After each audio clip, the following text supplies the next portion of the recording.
চৰকাৰে দিয়া ঔষধ বিনামূলীয়াই আছে, কোনো মূল্য লোৱা নহয়।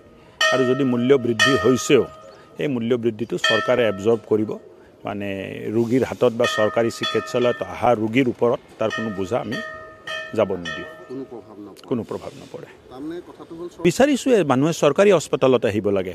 চৰকাৰী হস্পিটেল মুখ্যমন্ত্ৰী ডাঙৰীয়াৰ নেতৃত্বত আজি 14খন মেডিকেল কলেজ হৈছে, জাগাই জাগাই ভাল হস্পিটেল চলি আছে। এইবাৰ আমি 4খন নতুন ডক্টৰ নিযুক্তি দিছোঁ। মানুহে কিয় বেচৰকাৰী হস্পিটেলত যাব লাগে? চিকিৎসা ব্যৱস্থা হৈ আছে, উন্নত হৈছে। ডক্টৰ আমি নতুনকৈ 4খন নিয়োগ কৰিছোঁ বুলি মই কৈছোঁ। ইনফ্ৰাষ্ট্ৰাকচাৰ উন্নত হৈ আছে। লাহে লাহে আমি চিকিৎসা ব্যৱস্থাটো ব্যক্তিগত খণ্ডত যিখিনি আছে হওক, ব্যক্তিগত খণ্ড আমাক লাগিব, কিন্তু চৰকাৰী ব্যৱস্থা আমি উন্নত কৰি আমি ভাল এটা পৰিৱেশ আনিব চেষ্টা কৰিম। মূল্যবৃদ্ধিয়ে চৰকাৰী খণ্ডত চিকিৎসালয়ত কোনো প্ৰভাৱ নেপেলায় বুলি। চৰকাৰে দিয়া ঔষধ বিনামূলীয়াই আছে, কোনো মূল্য লোৱা নহয়। আৰু যদি মূল্য বৃদ্ধি হৈছেও এই মূল্য বৃদ্ধিটো চৰকাৰে এবজৰ্ব কৰিব, মানে ৰোগীৰ হাতত বা চৰকাৰী চিকিৎসালয়ত অহা ৰোগীৰ ওপৰত তাৰ কোনো বোজা আমি যাব নিদিওঁ, কোনো প্ৰভাৱ নপৰে। বিচাৰিছোৱে মানুহে চৰকাৰী হস্পিটেলত আহিব লাগে।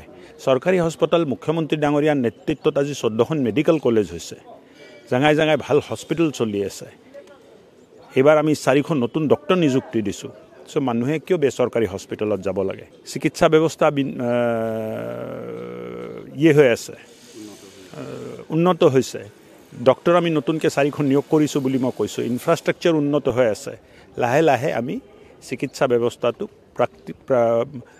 ব্যক্তিগত খণ্ডত যিখিনি আছে হওক, ব্যক্তিগত খণ্ড আমাক লাগিব, কিন্তু চৰকাৰী ব্যৱস্থা আমি উন্নত কৰি আমি ভাল এটা পৰিৱেশ আনিব চেষ্টা কৰিম।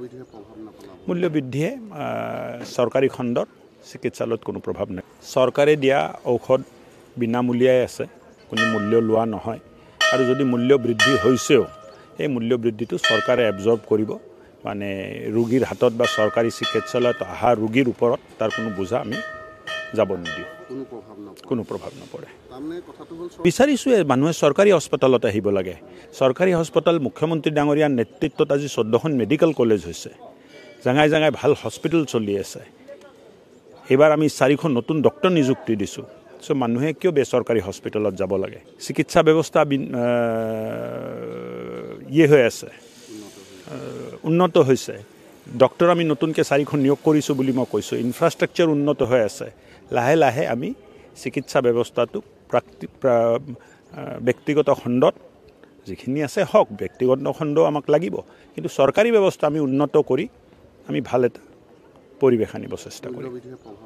মূল্যবৃদ্ধিয়ে চৰকাৰী খণ্ডত চিকিৎসালয়ত কোনো প্ৰভাৱ নেপেলায় বুলি